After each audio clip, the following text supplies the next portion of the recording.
Online loan application na nagbigay po sa akin ng 4,000 pesos na credit limit. Hindi na po yan masama. Unlike sa ibang online loan application na binibigay lang ng credit limit for first-time user is 2,000 pesos.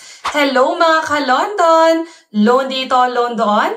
Panibagong araw, panibagong online loan application na naman nga ang ating pag-uusapan at re-reviewin. Tara, samahan niyo akong alamin kung ito na ba ang magiging solusyon sa pera problema natin. At syempre, kung bago ka lang sa channel na ito, ay huwag mong kalimutang mag-subscribe at i-click ang notification bell para lagi kang updated sa mga susunod pa nating mga videos. Yes, tama nga po kayo nang narinig. 4,000 pesos po in-offer sa akin netong Ola na ito for first-time user. At kung magkano ang na-receive ko at gaano kahabang loan term, ay yan ang alamin natin hanggang sa dulo netong review natin ngayong araw. At itong ating Ola na ito is SEC registered. Wala nang kailangan pang i-provide ng mga additional documents at information.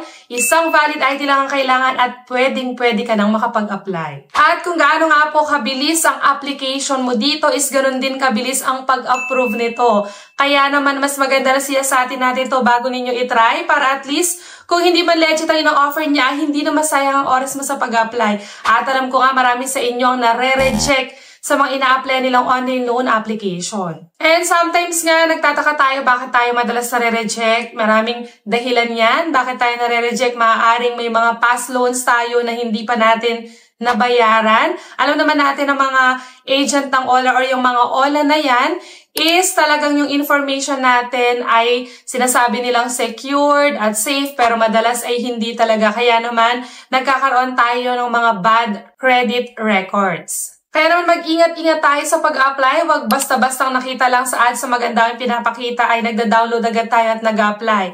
So mas maganda pa rin talaga na nanonood muna tayo ng ganitong klase ng review para at least malaman talaga natin kung legit ang isang Ola na applyan natin. And kung isa ka nga sa madalas ma-reject sa pag-apply, kailangan mo ng cash, ang ending is rejected din naman ang iyong application. Naku, huwag kang masyadong mawala ng pag-asa dahil dito sa ating channel ay namimigay nga tayo ng instant GCash giveaway sa maswerteng mapipili.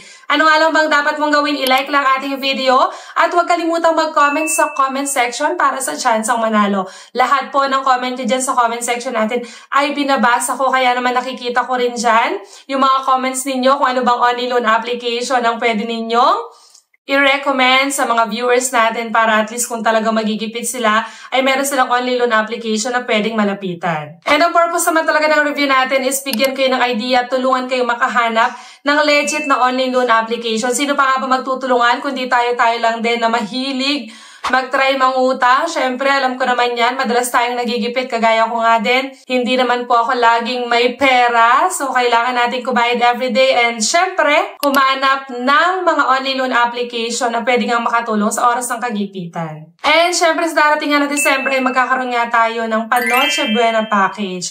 Kung ako lang po talagang masusunod at kung malaki lang din po talaga ang amount na meron ako is gusto ko kayo lahat ay magkaroon ng Panoche Buena package. Kaya lang syempre, limited lang din po ang ating resources. Kaya naman, mag-like na ng ating video at mag-comment na dyan sa comment section. At balik na nga agad tayo dito sa Ola na i-review natin ngayong araw. Alam ko, excited na kayong malaman kung anong online loan application ba itong tinutukoy ko. Ito walang iba kundi si Pinoy Peso Inclusive Credit Lending Incorporation. At ito nga ay kasalukuyang merong 4.5 na reviews at kaka-update lang po neto noong August 31, 2025. At sa mga magtatanong nga dyan kung saan ba pwedeng ma-download etong si Pinoy Peso, ito ay available po sa Google Play Store. Kaya naman lahat ng mga Android users dyan, pwede po kayong makapag-download neto. Pero bago nyo po i-download, panoorin nyo muna ang video na to para kung gusto nyo talagang i-try, is malaman nyo muna kung legit ito. At ito nga, nag-offer daw ito ng 10,000 pesos at meron itong loan term na up to 120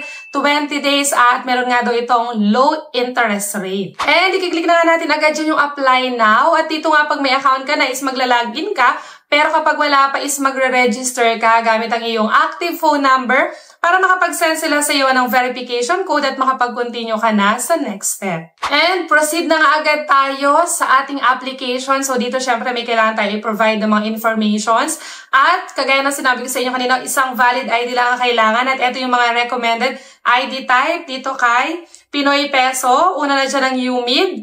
Pwede rin ang passport, TIN ID, driver's license, SSS, pwede na ng postal ID at voter's ID. And dito nga rin ay merong facial recognition. To check lang naman yan kung ikaw ba talaga naglo-loan at hindi nagamit ang ID mo lang sa paglo-loan. And sa work information naman, hindi mo mawala dyan ang company name, company address, company phone number, pero syempre mag-ingat tayo sa pagbibigay ng company phone number, pay period kung kailan ka sumasahod, and then salary. Siyempre, importante yan at baka dyan nila i-base kung magkano ba ibibigay sa iyong credit limit. And dito nga wala ka nang kailangang i-provide pang additional na mga documents, kagaya ng payslip, certificate of employment, isang valid ID lang din talagang kailangan para ikaw ay makapag-apply. And sa contact information, dito kailangan lang natin makapagbigay ng 3.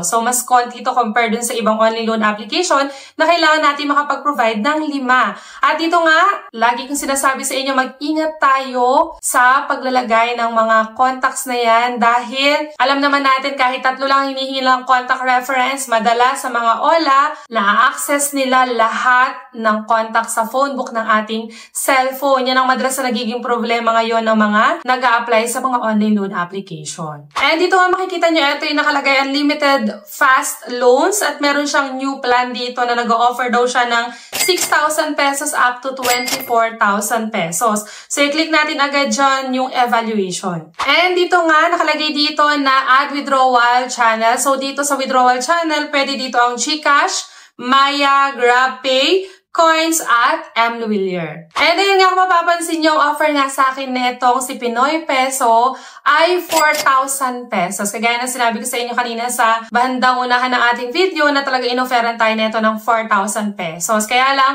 pag view yung details ng ating loan, ito yung kanyang management fee. So, doon sa 4,000 pesos, meron siyang interest na 140 pesos. Account management fee na 365 pesos. Meron pa siyang platform service fee na 365 pesos ulit. Risk fee, 365 pesos ulit. At credit fee na 365 pesos. Imagine mo, napakarami nitong mga fees na to.